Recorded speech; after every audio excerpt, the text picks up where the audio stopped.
years after I graduated from Bristol Old Vic, I got a call from my agent to say that I had an audition with the Royal Shakespeare Company. This was going to be for 2 seasons, 2 years with the Royal Shakespeare Company at Stratford, then London and Newcastle. I had to be seen by 4 directors. The final director I had to see was so big and so important that he was directing a play in the West End and couldn't see me. So I had to go to his assistant. She asked me what I'd been doing since I'd graduated from Bristol, and I told her I'd been in a circus outfit when I first graduated, doing demonstrations and reenactments of medieval jousting around Europe and the UK.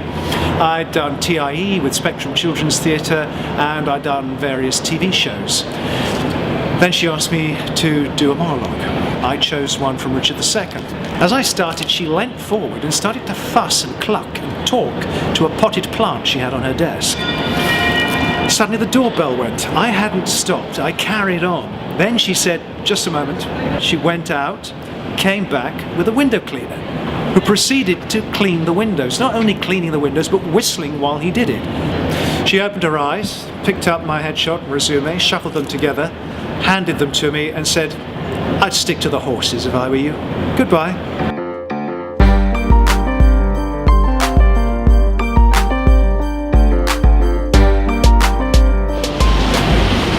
Hello, my name is John Pirkis, and this is Diary of a Failed Actor. Behind me, this wonderful construction really doesn't need any introduction. It is the Liberty Tower that now stands where the Twin Towers used to stand. Today we're going to talk about casting directors. How should you behave when you walk into that casting suite? You really must be very well prepared. This seems to be common sense. When you get a sudden breakdown from your agent, and maybe you don't know the series, maybe you've not been watching it, along that breakdown will be all the producers, the writer, the director, and the casting director. We have such great opportunities these days with the internet. Go online, have a look at an episode of whatever it is you're being seen for, so you get an idea of the style of what they want you to deliver for that character for this episode.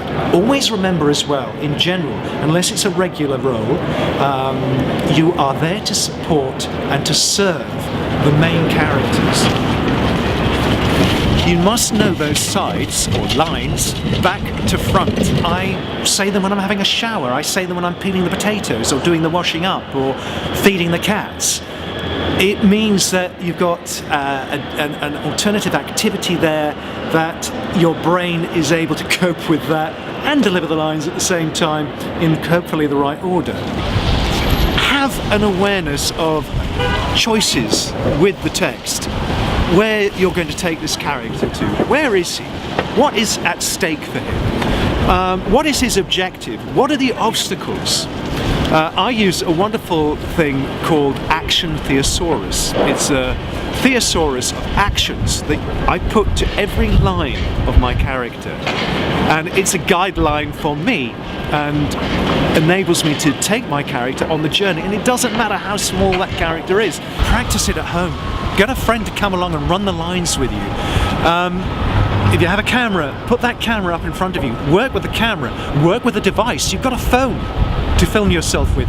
You have an iPad perhaps, but it's very important that you do that so that you're very relaxed when you walk into the room. The other thing I will talk about at a later date is self-taping. That's a very big thing these days. A lot of the time for me here in New York, I have to self-tape because although the shows are being shot here, the production the head office is in Los Angeles. Also, I may have to self-tape for something in London, and likewise if I'm in London, I might suddenly find I have to self-tape for something here in New York or Los Angeles. That's a very interesting thing, self-taping, because it suddenly gives you immense freedom to keep doing it until you have exactly the shot and the take that you want, rather than feeling rushed inside the casting suite. Personally, I much prefer the connection with the casting director, but that's not always possible. When you get into the room, do you hold the sides, the lines, or do you leave them to one side? I would always say, hold on to them, but don't look at them. Because if for some reason you do suddenly find you're losing the words, you can refer to them. Do not break your thought line. Do not break what you're in action of doing. carry it through. It could be the casting director will say, actually, could you put the sides down when you walk in? Fine, put it down. Be prepared to be flexible. Be prepared for whatever may be thrown at you when you walk into that casting suite. I always say, take control of the room. Do not let the room take control of you. For The Blacklist, for instance, which I booked recently, I walked in there. Again, this was a role that required me to be standing. I prepared myself for that, but I'd also prepared myself for the possibility that I would be sitting down. I walked in. It actually was quite a spacious area. The casting director was hidden behind a light and a camera, which a camera operator was running. She was going to read the lines, feed them to me, the sides. There was an opportunity for me to move the chair, and I asked her. I said, would you mind? I'd like to move the chair. And she said, no, I'm sorry, but I need you to sit. The camera is set up for that, and you're going to have to sit. Don't argue the toss, do it. I was ready, I sat down. You should always have with you, no matter whether your agent or manager have sent it in advance, a headshot and resume, or curriculum vitae. Here's my headshot, and the CV should be stapled onto the back of it, and it should be the exact right fit for the photograph. Otherwise, it's sloppy, it's messy, and it gets caught up in all sorts of things, and it irritates the casting director. So what do you do, apart from the adrenaline is pumping and you're stagnating a little bit? Breathe, breathe, take in deep breaths. Honestly, that sounds a bit flaky. It isn't.